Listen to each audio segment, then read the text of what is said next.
Hello बच्चों, कैसे हैं आप सब लोग। स्वागत है आपका हमारी आज की हिंदी की क्लास में। तो आज हम करेंगे हिंदी व्याकरण पाठ्य पुस्तक 3 का अध्याय 1, भाषा, बोली और व्याकरण, लैंग्वेज, डायलेक्ट एंड ग्रामर। तो आज हम किसके बारे में जानेंगे? भाषा और बोली के बारे में। पढ़िए और समझिए। भाषा। संसार में केवल मनुष्य ही ऐसा प्राणी है जो अपने मन की बात और विचार बोलकर, लिखकर एवं संकेत के द्वारा दूसरों तक पहुंचा सकते हैं। मनुष्य की इस क्रिया को ही भाषा कहा जाता है। तो बच्चों, इस पूरे संसार में मनुष्य ही ऐसा प्राणी है जो कि अपनी बात को अपने विचारों को, अपने मन की बातों को बोलकर, लिखकर और संकेतों द्वारा दूसरों को समझा सकता है, और उसी को भाषा कहा गया है। विचारों के आदान प्रदान का माध्यम भाषा है। तो भाषा क्या है? विचारों का आदान प्रदान। भाषा वह साधन है जिसके द्वारा हम अपने मन के भावों, विचारों को दूसरों के सम्मुख प्रकट करते हैं और दूसरों की बातों को समझते हैं। तो भाषा क्या है बच्चों? भाषा वह साधन है जिससे हम अपने मन के भावों को और विचारों को दूसरों के सामने रखते हैं और प्रकट करते हैं। भाषा के रूप: मौखिक भाषा, लिखित भाषा। तो भाषा के कितने रूप हैं? भाषा के 2 रूप हैं, मौखिक यानी कि मुंह से बोलकर, और लिखित यानी लिखकर। मौखिक रूप: जब हम बोलकर या सुनकर अपने विचारों का आदान प्रदान करते हैं उसे भाषा का मौखिक रूप कहते हैं। यानी कि जब हम लोग बोलकर या सुनकर अपने विचारों को दूसरों तक पहुंचाते हैं उसी को मौखिक भाषा कहा गया है। जैसा कि आप इस चित्र में देख पा रहे हैं, एक बूढ़े दादाजी हैं और एक छोटी बच्ची है। मीना दादाजी से बात कर रही है। तो मीना दादाजी से क्या कर रही है? बात। और बात कैसे होती है? बोलकर।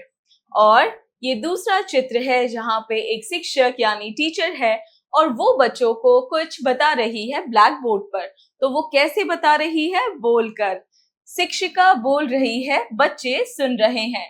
तो शिक्षिका क्या कर रही है? बोल रही है, अपनी बात को बोल के समझा रही है, लेकिन बच्चे क्या कर रहे हैं? बच्चे सुनकर समझ रहे हैं। तो सुनना भी भाषा को समझने का माध्यम है। लिखित रूप: जब हम लिखकर या पढ़कर आपस में विचारों का आदान प्रदान करते हैं वह भाषा का लिखित रूप कहलाता है। तो बच्चों, लिखित रूप क्या होता है? जब हम लिखकर और पढ़कर विचारों का आदान प्रदान करते हैं वही लिखित रूप कहलाता है। जैसे इस पिक्चर में आप देख पा रहे हैं, बूढ़ी दादी समाचार पत्र पढ़ रही है। समाचार दादी जी पढ़कर बच्चों को समझा रही हैं। तो दादी यहाँ पे क्या कर रही हैं? समाचार को पढ़ रही हैं और उसे बच्चों को समझा रही हैं। यहाँ पे आप देख पा रहे हैं एक आदमी कुछ लिख रहा है। लेखक कहानी लिख रहा है। यहाँ पे क्या प्रयोग हुआ है? लिखना। तो इस तरीके से लिखकर और पढ़कर हम विचारों का आदान प्रदान करते हैं। अतः भाषा के रूपों के आधार पर इसके 4 कौशल हैं: बोलना, सुनना, पढ़ना और लिखना।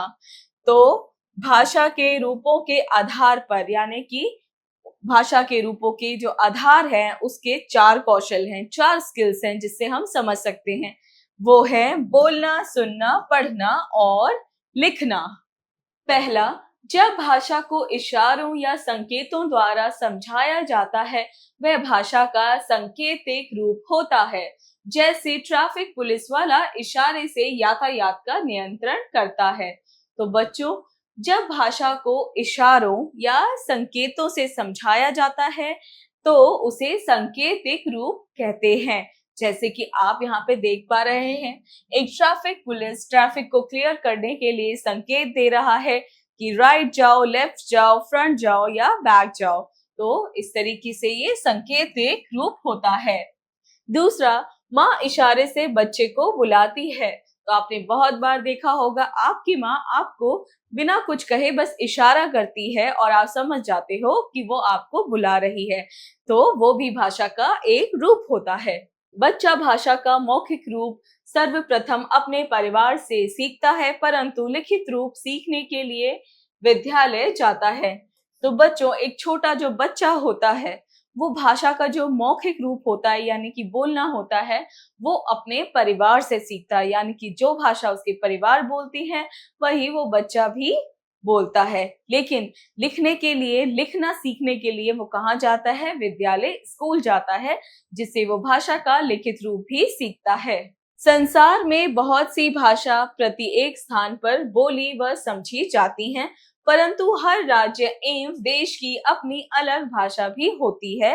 जैसे, तो बच्चों, जो प्रत्येक देश है या फिर राज्य है, सबकी अपनी अलग अलग भाषाएं भी हैं। जैसे राज्य भाषा और भाषा: उत्तर प्रदेश हिंदी, कर्नाटक कन्नड़, असम असमिया, पंजाब पंजाबी। तो बच्चों, ये राज्यों के नाम हैं। उत्तर प्रदेश, और यहाँ कौन सी भाषा बोलते हैं? हिंदी। वैसे ही कर्नाटक में बोलते हैं कन्नड़, असम में बोलते हैं असमिया और पंजाब में पंजाबी। ठीक उसी तरह यहाँ भी बंगाल में बोलते हैं बंगाली, कश्मीर में कश्मीरी, केरल में मलयालम और महाराष्ट्र में मराठी। तो इस तरह से हमने जाना जो हमारे देश के अलग अलग राज्य हैं वहां पे भाषा भी अलग अलग है। पहला, हमारे देश की राजभाषा हिंदी है। तो बच्चों, हमारे देश की जो राजभाषा है वो क्या है? हिंदी। दूसरा, 14 सितंबर हिंदी दिवस के रूप में मनाया जाता है। तो बच्चों, हर साल 14 सितंबर को जो है हिंदी रूप के दिवस में मनाया गया है। तीसरा, पूरे विश्व में लगभग 6500 भाषाएं बोली जाती हैं। तो बच्चों, जो पूरा विश्व है वहां पे लगभग कितनी भाषाएं हैं? 6500 भाषाएं जो है पूरे विश्व भर में लोग बोलते हैं। बोली, चलिए अब हम समझते हैं बोली को। बच्चों, ऊपर बने चित्रों को ध्यान पूर्वक देखिए। कुछ बच्चे झूला झूलते हुए बातचीत कर रहे हैं। तो बच्चों, आप यहाँ पे चित्र में देख सकते हैं, यहाँ पे कुछ बच्चे क्या कर रहे हैं? झूला झूलते हुए बातें कर रहे हैं। वहीं पेड़ पर चिड़िया और तोता कुछ कह सुन रहे हैं। तो बच्चों, आप यहाँ पे देख सकते हैं कि एक चिड़िया है और एक तोता है, वो आपस में कुछ कह रहे हैं, कुछ सुन रहे हैं। और कुत्ता भौं भौं कर रहा है। तीसरे चित्र में आप देख सकते हैं एक कुत्ता है जो बहुत ज्यादा भौं भौं यानी भौंक रहा है। और पक्षी दाना चुग रहे हैं। तो यहाँ आप देख सकते हैं चित्र में कि बहुत सारे पक्षी क्या कर रहे हैं? दाना चुग रहे हैं। सभी पशु पक्षी अपनी बोली के द्वारा अपने भावों को प्रकट करते हैं। यद्यपि वे किसी विषय पर अपने विचार व्यक्त नहीं कर सकते, ना ही मनुष्य की भांति आपस में विचारों का आदान प्रदान भाषा के रूप में कर सकते हैं, परंतु पशु पक्षी निश्चित ही ध्वनि निकाल सकते हैं। जैसे कौवा सदा काऊ काऊ ही करता है, मोर हमेशा पियाऊ पियाऊ ही करता है। तो बच्चों, जो पक्षी और पशु होती हैं उनकी कोई भाषा नहीं होती, लेकिन वो क्या करते हैं? वो कुछ अलग अलग तरह की ध्वनियां निकालते हैं। जैसे कुत्ता भाव भाव करती है, चिड़िया चहचहाती हैं। तो इन्हीं से जो है, इन्हीं ध्वनियों से वो अपनी विचारों का जो है आदान प्रदान दूसरे जानवरों या दूसरी चिड़ियाओं के साथ करते हैं। जैसे कि कौवा काऊ काऊ और मोर हमेशा पियाऊ मियाऊ ही करता है। पशु पक्षी सदा ध्वनियों के माध्यम से ही अपनी बातों को समझते समझाते हैं, जिन्हें हम बोली कहते हैं। तो बच्चों, बोली हम किसे कहते हैं? पशु और पक्षी जो ध्वनियों के माध्यम से अपनी बातों को समझते हैं और समझाते हैं, उसी को हम बोली कहते हैं। कुछ विशिष्ट पशु पक्षियों की बोलियां। चलिए देखते हैं कुछ पक्षी और जानवरों की बोलियां। तो चिड़िया ची ची, कौवा काऊ काऊ, गधा ढैचू ढैचू, बंदर खी खी। तो बच्चों, इस तरीके से ये जो है ये सारे जानवर और पक्षी अलग अलग ध्वनियां निकालते हैं और इन्हीं को हम बोली भी कहते हैं। व्याकरण। प्राचीन काल में मनुष्य के पास मौखिक और लिखित दोनों प्रकार की भाषाएं तो उपलब्ध हो गई, परंतु इनका प्रयोग करते समय अनेक प्रकार की मुश्किलों का सामना करना पड़ता था। बहुत सी गलतियां भी हो जाती थी। ये गलतियां ना हो इसके लिए कुछ नियम बनाए गए और इन नियमों व इनके प्रयोग के तरीकों को व्याकरण कहा गया। अर्थात व्याकरण के माध्यम से ही भाषा को शुद्ध रूप में बोला, पढ़ा व लिखा जाना संभव है। तो बच्चों, व्याकरण क्या है? व्याकरण हम इसलिए पढ़ते हैं ताकि हम किसी भी भाषा को बोल रहे हैं या उसे समझ रहे हैं, लिख रहे हैं, तो हम सही तरीके से बोलें और सही लिखें। तो बच्चों, इसी को कहा गया है व्याकरण। जिस प्रकार प्रत्येक राज्य की अलग अलग भाषा होती है, उसी प्रकार अलग अलग भाषा की अलग अलग लिपि है। तो बच्चों, जैसे राज्य की जो भाषा है वो अलग अलग है, हर एक राज्य की अपनी अलग भाषा है, उसी तरह उन भाषाओं की भी अलग अलग लिपि है। जैसे ये है हमारी भाषा और ये है हमारी लिपि। तो हिंदी, संस्कृत, गुजराती, मराठी और नेपाली, इनकी क्या लिपि है? देवनागरी। अंग्रेजी की लिपि है रोमन। उर्दू की लिपि है फारसी। पंजाबी की लिपि है गुरुमुखी और बांग्ला की लिपि है बांग्ला। भाषा को लिखित रूप देने के लिए हम अलग अलग चिन्हों का प्रयोग करते हैं। इन चिन्हों को लिपि कहते हैं। तो बच्चों, भाषा का जो लिखित रूप देने के लिए हम अलग अलग चिन्हों यानी कि साइंस का प्रयोग करते हैं, इन्हीं को लिपि कहा गया है। प्रमुख भारतीय भाषाओं की प्रमुख लिपियां भारतीय रुपए पर देखी जा सकती हैं। तो बच्चों, आप यहाँ पे देख पा रहे हैं एक 500 का नोट है और इस नोट में हमारे जो भाषाएं हैं उनकी लिपियां यहाँ लिखी होती हैं और ये सभी नोटों में होती हैं। आइए पुनरावृत्ति करें। पहला, भाषा के दो रूप हैं, मौखिक एवं लिखित। हमने क्या जाना सबसे पहले कि भाषा के दो रूप हैं, मौखिक यानी बोलकर और लिखित यानी लिखकर। दूसरा, जब बोलकर अपने विचार व्यक्त करते हैं तो उसे मौखिक भाषा कहते हैं। तीसरा, लिखकर व्यक्त किया गया तरीका भाषा का लिखित रूप होता है।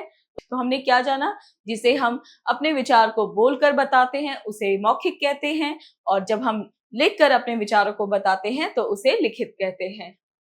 चौथा, भाषा लिखने के लिए निर्धारित चिन्ह लिपि कहलाते हैं। तो भाषाओं को लिखने के लिए जो चिन्हों का प्रयोग होता है उसी को हम लिपि कहते हैं। अभ्यास कार्य, मौखिक कार्य, स्पीकिंग स्किल्स, यानी हमें बोलकर उत्तर देने हैं। दिए गए प्रश्नों के उत्तर बताइए। का भाषा कितने तरह की होती है? भाषा दो तरह की होती है, मौखिक भाषा और लिखित भाषा। ख, लिखने पढ़ने के लिए चिन्हों का प्रयोग क्यों किया जाता है? लिखने और पढ़ने के लिए जिन चिन्हों का प्रयोग किया जाता है उन चिन्हों को हम लिपि कहते हैं। ग, पत्र लिखना भाषा का कौन सा रूप है? पत्र लिखना भाषा का लिखित रूप है। लेखन कार्य, राइटिंग स्किल्स, यानी हमें लिखकर उत्तर देने हैं। पहला, उचित विकल्प पर सही का चिन्ह लगाइए। क, अंग्रेजी भाषा की लिपि है रोमन, गुरुमुखी, देवनागरी या फारसी। तो रोमन। ख, तमिलनाडु में बोली जाने वाली भाषा है मराठी, तमिल, मलयालम या तेलुगु। तो तमिल। प्रश्न 2, दिए गए वाक्यों में उचित शब्द भरकर रिक्त स्थानों की पूर्ति कीजिए। तो बच्चों, हमें यहाँ कुछ ऑप्शन दे रखे हैं, हमें उन्हें क्या करना है? सही जगह सही वाक्य पर भरना है। जैसे क, बोलकर भावों को व्यक्त करना भाषा का डैश रूप होता है, मौखिक।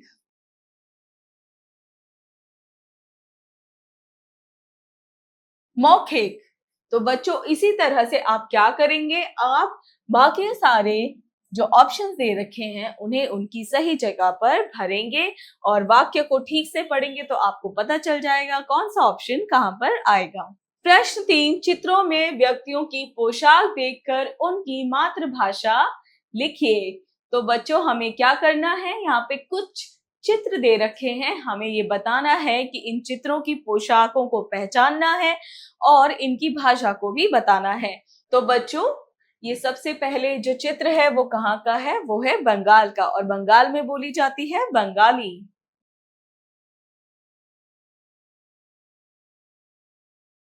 और बच्चों ये जो दूसरा चित्र है वो है कश्मीर का, कश्मीर में बोली जाती है डोगरी।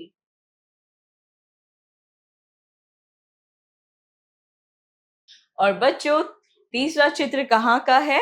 पंजाब का, तो यहाँ पे बोलते हैं पंजाबी। और बच्चों ये चौथा चित्र कहाँ का है? केरल का, और वहां क्या बोलते हैं? मलयालम।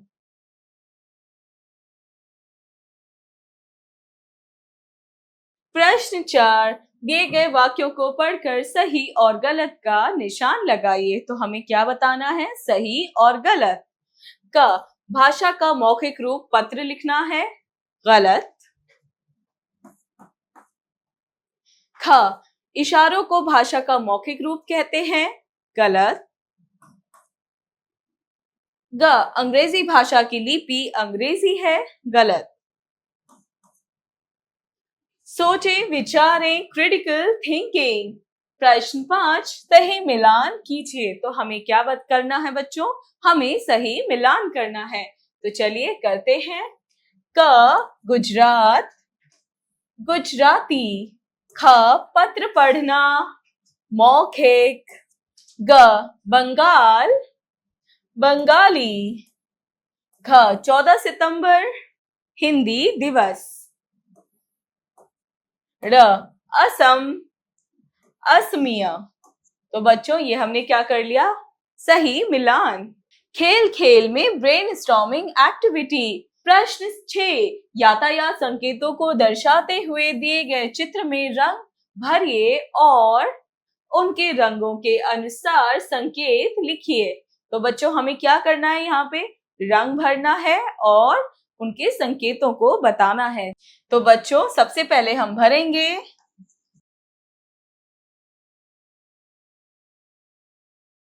लाल रंग। तो लाल रंग किस लिए होता है? लाल का मतलब होता है रुकना। तो हम लिखेंगे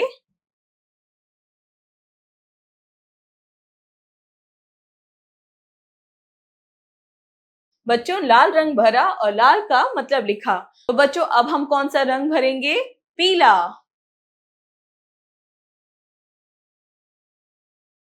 और बच्चों पीले का क्या मतलब होता है? चलने के लिए तैयार हो जाओ।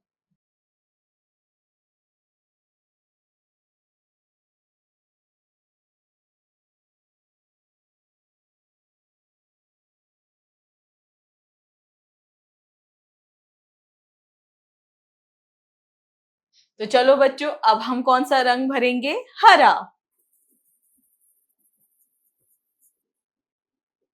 तो बच्चों हरे का क्या मतलब होता है? हरे का अर्थ होता है चलना। तो हम लिखेंगे